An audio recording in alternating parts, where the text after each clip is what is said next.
Então estamos já no segundo bloco do programa Bate-Papo. Lembrei antes de para nós conversarmos esse papo aqui, gente, o imposto de renda começou ontem, hein?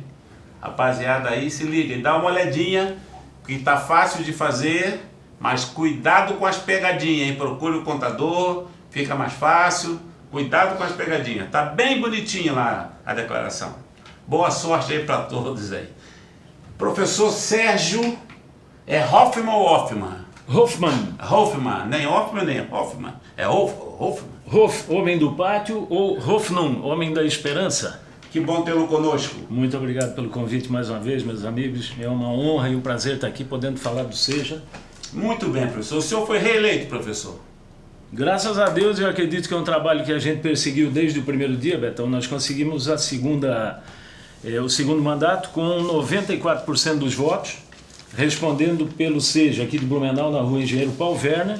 E temos ainda a responsabilidade das unidades dentro do CASEP, do Presídio Regional de Blumenau, da Penitenciária Industrial de Blumenau e as unidades descentralizadas de Gaspar, Ilhota, Pomerode e Luiz Alves. Então nós dirigimos 8 escolas em 5 cidades diferentes e uma educação também diferente, que é a de jovens e adultos. Quantos SEJA tem no estado? No estado são 40 SEJAs entendidos como sedes. Florianópolis, por exemplo, é o nosso sonho, tem 14 unidades ao redor da ilha e também do continente. E um dos nossos objetivos, então, seria levar para os bairros algumas unidades descentralizadas. São 40 sedes dos SEJAs, algumas com 2 unidades, outras como a nossa com 8, algumas com 15, olha, passa de 150, brincando, o número de centros de educação de jovens e adultos que procuram atender aquelas pessoas que, quando estavam na idade série, né, correspondente, não tiveram oportunidade ou então não puderam aproveitar. Então, o SEJA é Centro de Educação de Jovens e Adultos. Isso. Né? Se fala em EJA, que é a modalidade de Educação de Jovens e Adultos, né? E o Centro de Educação de Jovens e Adultos, para diferenciar aquele que tem, então, a educação sob a responsabilidade do governo do estado, da EJA, que é do município. Lembrando que o município atua, então, na educação fundamental de jovens e adultos, e os SEJAs, tanto de fundamental quanto ensino médio. Ou seja, mantido pelo Estado? Mantido pelo Estado. É uma escola particular, não tem custo algum. Você tem, inclusive, direito à refeição balanceada, terceirizada, né? Por nutricionistas, enfim, o direito ao passe escolar também. Material escolar, você recebe um kit no início do ano. Então, Betão, o que falta é o seguinte: quem tem a vontade de estudar, ir lá estudar. Isso aí é sem custo para o aluno? Sem custo algum. Qual é a idade para se matricular no SEJA? Ótima pergunta. Nós temos para o ensino fundamental uma média de, aliás, a partir de 15 anos, antes era 18, reduziram para 15, e o que antes era 21 para o ensino médio, hoje é 18 anos a idade mínima. Nós temos, Nathaniel e Betão, o seu Valdir Mafra, que está nos assistindo, com certeza. Ele se formou no SEJA em 2017 aos 66 anos, 66, e agora já mandou um convite para no final do ano, agora aos 72 anos, se formar em Direito. A mãe do Adiante, que trabalha comigo na direção, com 74 anos de idade, ela se formou no SEJA. Carlos Wilbert, nosso amigo Carlão, quinta-feira o Carlão fez um procedimento, diz ele que trocou a pilha do relógio. Do reloginho. Na sexta-feira já queria ir para aula, ontem ele estava lá. 68, 68 anos, próximo acadêmico de Direito. Então, dos 15 do fundamental em diante até os 18, não há limite para você ser feliz e lembrar que o conhecimento não ocupa espaço e que a qualquer momento você pode estudar. O SEJA está fazendo também ensino online? Nós fizemos aí, em decorrência da pandemia, dia 17 de março de 2020, foi o último dia de aulas presenciais. A partir do dia 18 de março, então, se optou, né, até em função da gravidade da pandemia, pelo ensino remoto. Foram feitos treinamentos, capacitações, os próprios alunos daí passaram a ter esse acesso. E por isso, Nathaniel, que a gente busca também ofertar daqui a pouco ao governo do estado, ou mesmo ao Conselho Nacional de Educação, fruto de pesquisa que nós fizemos, alguma coisa no sentido de fazer algo híbrido, ou seja, o aluno tanto pode estudar presencialmente quanto à distância. E para vocês terem ideia, quando nós estávamos agora no mês de julho, foi ofertada a matrícula para até o final do ano passado os alunos estudarem à distância. A partir do momento que se entendeu que poderia retornar o ensino presencial, né, a exemplo das creches e escolas de ensino fundamental, nós tivemos uma redução de 42% de alunos. Eram alunos que estavam acessando a educação de jovens e adultos à distância porque eles poderiam estudar sem a necessidade de ir à escola. Então, por isso, Betão, que nós estamos tentando também, eu acredito, né, com o apoio aqui da coordenadoria, nós vamos conseguir pelo menos 5 ou 6 bairros aqui do município, que centralizem outros 5 ou 6 bairros, conseguimos levar também a educação de jovens e adultos para os locais onde os alunos se situam, né? Sem a necessidade de enfrentar o trânsito. Hoje, então, Nathaniel, somente 100% presencial a modalidade de educação de jovens e adultos também. Inclusive, né? Ah, sem dúvida. Inclusive para o próprio professor, às vezes ele mora do lado da escola, pode dar aula ali. E você tem também muitas escolas que à noite, né, do estado, elas estão ociosas, com poucas salas, então você já tem ali o educandário funcionando. Certo. E é isso que nós queremos. Nós buscamos, Betão, aquilo que o Jeremy Bentham, filósofo, utilitarista, pregava. Fazer o bem, mas não qualquer bem. O melhor bem possível para o maior número possível. E à medida em que nós conseguimos levar, ou seja, então, para os bairros, nós temos certeza que muitos dos senhores, das senhoras que estão nos honrando aí com a audiência, com certeza estudarão no SEJA também. Como é que é feito? Vamos do início, professor. Aí o cara não fez não sabe ler. Pode ir no SEJA? Nós infelizmente nós tínhamos 4 níveis: a alfabetização, certo. Nós tínhamos o nivelamento que corresponde às séries iniciais do ensino fundamental, de 1º a 5º ano, e hoje nós temos apenas do 6º ao 9º ano e temos do 1º ao 3º ano do ensino médio.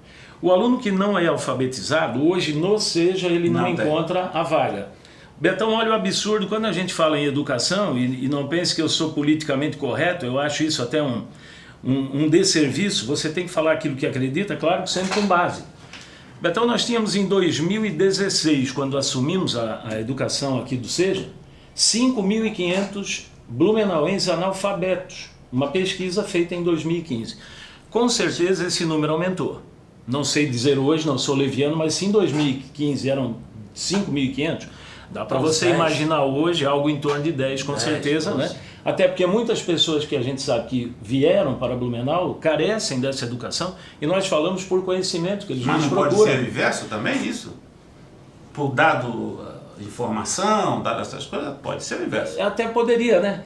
Agora veja bem o que acontece. Esses alunos hoje eles não têm alfabetização, e automaticamente é negada a eles a participação depois no ensino fundamental e médio, né? Sabe quanto que ganhava um professor? Olha que vergonha, isso é vergonhoso, isso é deprimente.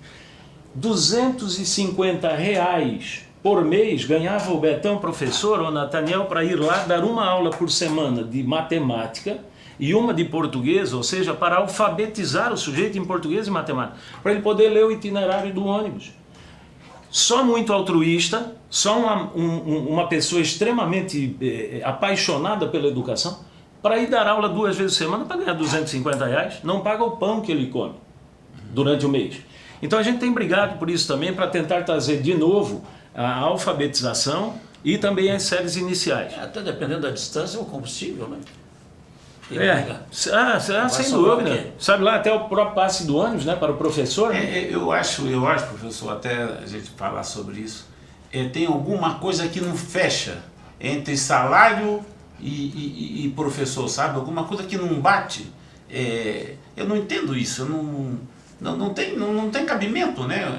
Os caras ganhar tão pouco, não tem, mas por que isso? Isso já é uma cultura antiga? Como é que é isso? Por que o professor ganha tão pouco?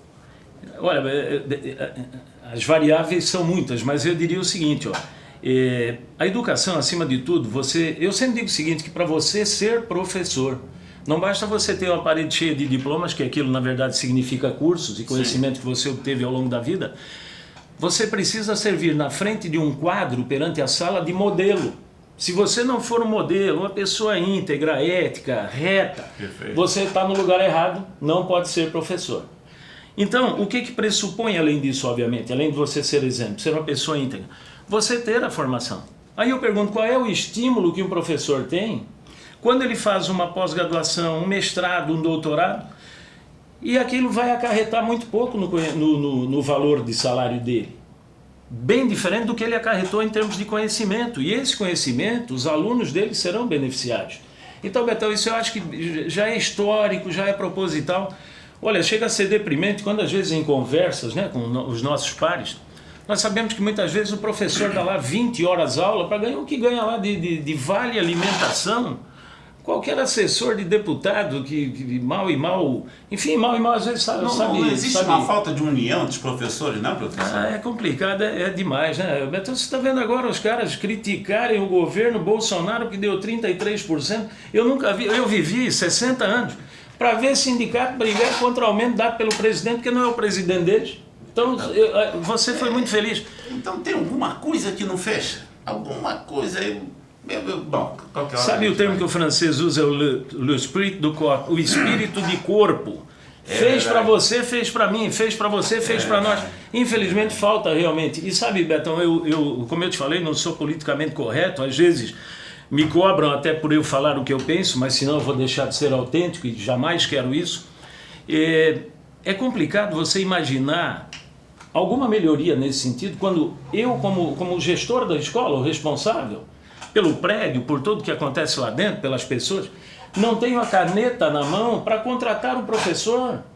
Quando eu penso, de repente, que o professor não está de acordo, que eu preciso substituí-lo, nós como gestores, eu, adjuvantes, nós não temos essa autonomia.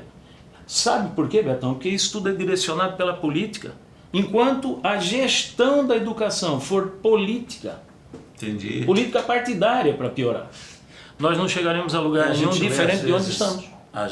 Esse dia eu estava lendo uma matéria que no Japão, o professor, além de ser venerado, imagina, porque o professor ele é bem credenciado, bem aceito, é muito bem pago também. Ah, sem dúvida. E aí para isso pressupõe, os países nórdicos, por exemplo, você para ser professor, você sai da pirâmide, daqueles que prestam vestibular, do topo da pirâmide, que aqui vai fazer medicina, vai fazer odontologia.